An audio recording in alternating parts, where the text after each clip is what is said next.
So what I want to look at in this session here is false dilemma, which is a thinking error in people on the autism spectrum. So if you want the definition of false dilemma, it would be a type of logical fallacy that involves a situation in which only two alternatives are considered, when in fact there are additional ones, sometimes shades of gray between the extremes. So would you, as a NT spouse, say that your autistic spouse judges himself as strong or weak, smart or stupid? One or the other. Would you say that he looks for too much certainty in a world full of uncertainty? Would you say that he over-monitors his decisions as right or wrong, good or bad? Would you say that he reacts emotionally when things don't look right? And perhaps does he think in terms of extremes? As I stated earlier, that's black and white thinking or all or nothing thinking. If so, then your autistic spouse is experiencing a false dilemma. In other words, he believes that he's stuck in an awful predicament when in reality he's not. So when people on the autism spectrum fall victim to a false dilemma, they've mistakenly reduced an entire spectrum of possibilities down to the two most extreme options, each the polar opposite of the other without any shades of gray in between. So often those categories are of their own creation, and they're attempting to force the world to conform to their preconceptions about what it should look like. So a false dilemma means seeing the world only in terms of extremes. If things aren't perfect, then they must be horrible.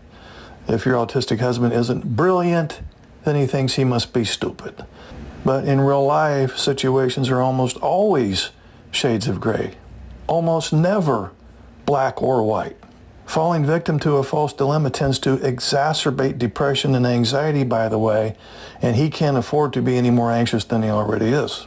So unfortunately, under duress, people on the autism spectrum often regress to a primitive way of thinking, and they're most prone to regressing to primitive thinking when they're having a hard time and feeling overwhelmed by their own emotions. A regression is a backsliding from age-appropriate functioning and thinking to a more immature way of functioning and thinking.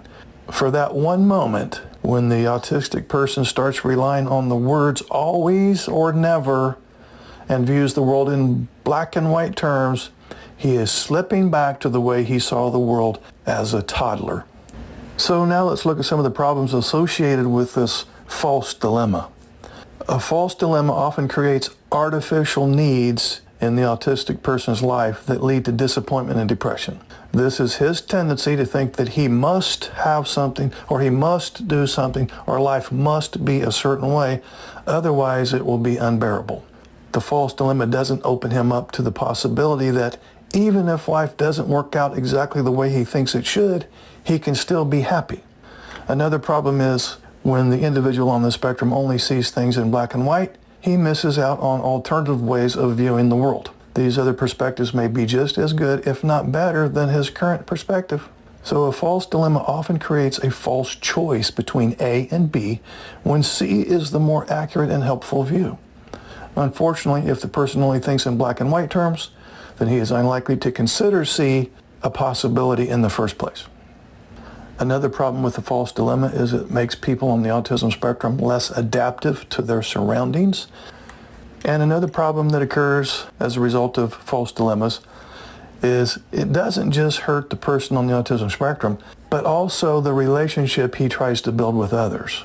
So when he views the world in strict and oversimplistic terms, he is less likely to compromise and cooperate with others to meet common interests. This is because he doesn't see the gray areas in life, which is a mind blindness issue that most people on the autism spectrum experience.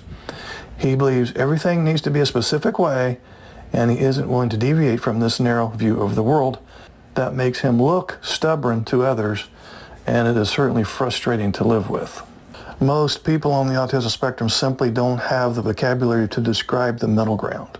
For example, the individual on the spectrum either considers someone to be a friend or not.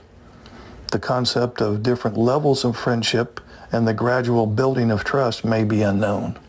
Perhaps worst of all for people on the autism spectrum is the perfectionism pursuant to a false dilemma and the self-condemnation which may follow.